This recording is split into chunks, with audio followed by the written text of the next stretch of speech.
बचपन में हम सभी ने गुड्डे गुड़ियाओं का खेल तो खेला है और जब हमारी गुड़िया की शादी होती थी तो अक्सर हमारे माँ बाप कहते थे, बेटा एक दिन तेरा भी दूल्हा राजा आएगा और तुझे ले जाएगा। शादी के बाद हम लड़कियों की प्रायोरिटीज अक्सर चेंज हो जाती है, हमें एडजस्ट करने के लिए बोल दिया जाता है और हमारे सपनों को कुचल दिया जाता है, क्योंकि शायद हम मिस से मिसेस बन जाती हैं। लेकिन अगर साथ हो एक सुपर सपोर्टिव हस्बैंड का तो ड्रीम्स भी रियलिटी बन जाती है। Hello and welcome, I am Shreya और आप देख रहे हैं सिंपल सवाल। आज की हमारी गेस्ट एक इसी चीज का उदाहरण है कि ड्रीम्स भी रियलिटी बन सकती है और उनके सुपर सपोर्टिव हस्बैंड की तो मैं फैन बन चुकी हूँ पर्सनली। हमारे साथ आज जुड़ रही है for an interview chit chat Parveen, जो 2018 की मिसेस इंडिया इंटरनेशनल की रनर अप है। Hello Parveen and welcome to simple सवाल with Shreya. How are you? मैं अच्छी हूँ श्रेया जी, आप बताइए आप कैसी हैं? Thank you Parveen, I am really good on. बहुत अच्छा लग रहा है आपसे आज बातचीत करके। परवीन, मैं आपके बारे में रिसर्च करी थी। Mrs India international runner up के बाद आपको काफी सारे सबटाइटल से भी नवाजा गया है। बेशक जिसकी आप हकदार भी है, लेकिन एक सबटाइटल है जिससे आपको दो बार नवाजा गया है, वो है मिसेस बेस्ट स्माइल का। माशाल्लाह आपकी स्माइल बहुत प्यारी है, अल्लाह आपकी स्माइल को हमेशा ऐसे ही बनाए रखे। लेकिन पहले की इस किताब से पहले की परवीन और इस किताब के बाद की परवीन में क्या अंतर है? देखिए, पहले तो मैं ये बताना चाहूंगी कि जो बेस्ट स्माइल था वो मेरा एक सबटाइटल था जो कि मैंने 2 बार लिया। मैं मिसेस इंडिया 2018 रनर अप हूँ और साथ मैंने सबटाइटल लिए, जिसमें से बेस्ट स्माइल मेरा बेस्ट इसलिए है क्योंकि वो मुझे 2 बार टाइटल मिला है अलग अलग जगह पर। तो काफी लोग हैं जो मुझे मेरी स्माइल को पसंद करते हैं और मेरी स्माइल अच्छी है मुझे बोलते हैं, इसलिए शायद 2 बार ही मुझे ये टाइटल मिला। मेरे लिए बेस्ट टाइटल है। और मैं ये कहना चाहूंगी कि सपने तो हर लड़की देखती हैं और मैंने भी देखा ऐसा सपना, और उनको पूरा करने की भी हिम्मत किसी किसी में होती है, क्योंकि जब लड़की अपने माँ बाप के घर पे होती है तो उसको बहुत सारी चीजों से का ध्यान रखना पड़ता है। हर चीज में टोका टाकी, देखो आपको अगले घर जाना है, आप ऐसा नहीं कर सकते, वैसा नहीं कर सकते। तो ये चीज सबको ही फेस करनी पड़ती है लड़कियों में अधिकतर।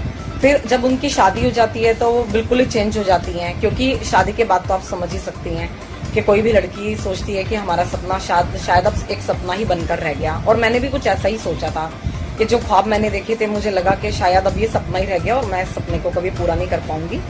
लेकिन अगर एक दिल में छोटी सी भी आस कहीं ना कहीं होती है कि अभी भी मेरे अंदर है वो चीज, वो जज्बात है कि मैं पूरा कर पाऊंगी, तो आप उस चीज को पूरा कर सकते हो। और मैंने भी कर दिखाया। और शादी के कितने सालों बाद मैंने ये सपना पूरा किया, क्योंकि मेरे दिल में एक आस थी और ये आस हमेशा जिंदा रही जब तक मैं इस चीज को पा ना सकी। तो मैं हर लड़कियों से यही कहना चाहूंगी कि जो भी आपने कभी सपने देखे हैं तो उनको कभी भी मरने मत दीजिए, उनको पूरा मरते दम तक कभी ना कभी सोचिए, आपके कभी भी पूरे हो सकते हैं। ऐसा नहीं है कि आप उनको पूरा नहीं कर सकती हैं। I truly agree with you Parveen. मेरा दूसरा सवाल आपसे ये है, ये थोड़ा निजीगत सवाल भी है एंड आई एम श्योर ये जो महिलाएं आपको देखेंगी और जो यूथ और यंगस्टर्स भी आपको देखेंगे इस इंटरव्यू में, वो भी आपसे सीख ज़रूर लेंगे। परवीन, जब हम कोई सपना देखते हैं या हमारी कोई ड्रीम्स और एस्पिरेशंस होती है, तब सबसे पहले हम अपनी फैमिली का सपोर्ट चाहते हैं, और जब फैमिली ही सपोर्ट ना करे तो उम्मीदें ना अचानक से टूट जाती हैं। आपके केस में भी ऐसा ही हुआ कि आपकी फैमिली ने आपको सपोर्ट नहीं किया, फिर आपकी शादी हो गई, लेकिन आपके हस्बैंड ने आपको सपोर्ट किया और आपने अपनी ड्रीम्स को रियलिटी में तब्दील किया अपने हार्डवर्क की वजह से भी।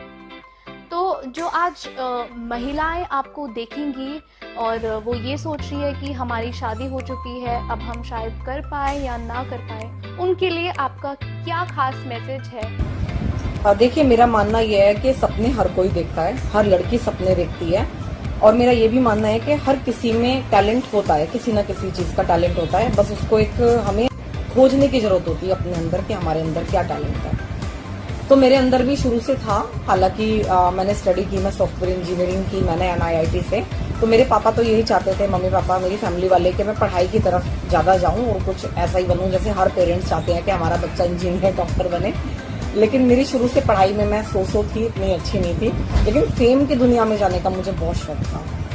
और जैसे कि हमारे कॉलेज में, स्कूल्स में इवेंट होते थे, डांस होते थे और फैशन शो होते थे, तो उसमें बहुत आगे रहती थी और फैशन शो में मैंने 2 टाइटल भी लिए हुए हैं। तो यही बेस्ट स्माइल एंड फोटोजेनिक का टाइटल मैंने लिया हुआ है।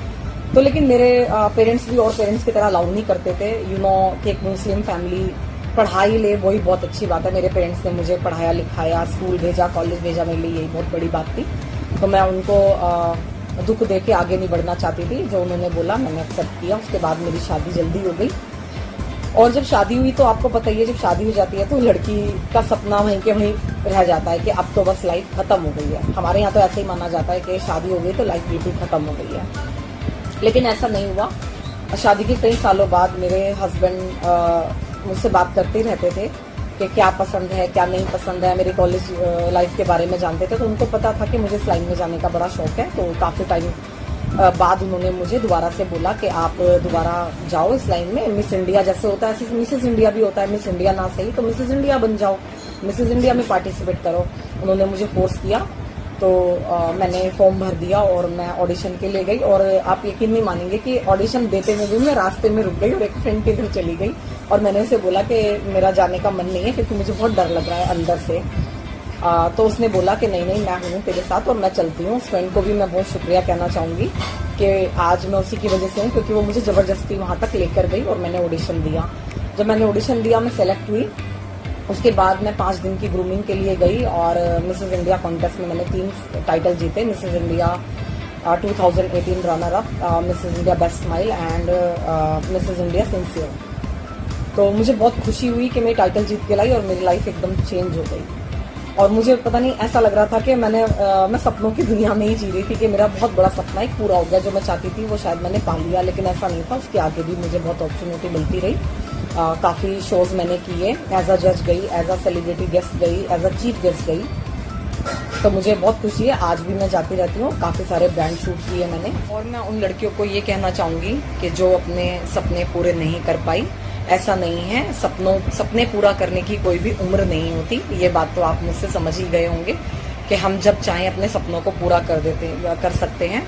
बस ज़रूरत होती है एक अच्छे टाइम की, और वो अच्छा टाइम आपका कभी भी आ सकता है। जरूरी नहीं कि आपकी शादी से पहले ही आए, आपकी शादी के बाद भी आ सकता है। बस अपने सपनों को मरने ना दें, उसको हमेशा जिंदा रखें अपने अंदर, तो बिल्कुल आपके सपने जरूर पूरे होंगे जैसे कि मैंने किए। और मैं सबको यही कहना चाहूंगी कि सपने देखने ना छोड़ें और उनको मरने ना दें। दिल में एक आस जरूर रखें कि कभी ना कभी किसी ना किसी मोड़ पे आप अपने सपनों को पूरा कर सकोगे। Parveen, you are truly an inspiration. एक लड़की होने के नाते मेरे भी कुछ सपने हैं, ड्रीम्स है, और मैं भी किसी सोच में हूँ कि मुझे अपने जो ड्रीम्स है उन्हें पूरा करना है। और आज आपसे बात करने के बाद मैं भी अपने सपनों को पूरा करने में लग जाऊंगी, चाहे कुछ भी हो जाए। धन्यवाद। Thank you so much, Parveen. Thank you so much for inspiring us today at Simple Sawal with Shreya. It was great to have you and chit chat with you. ऐसे ही keep up doing the great work, keep up inspiring us always.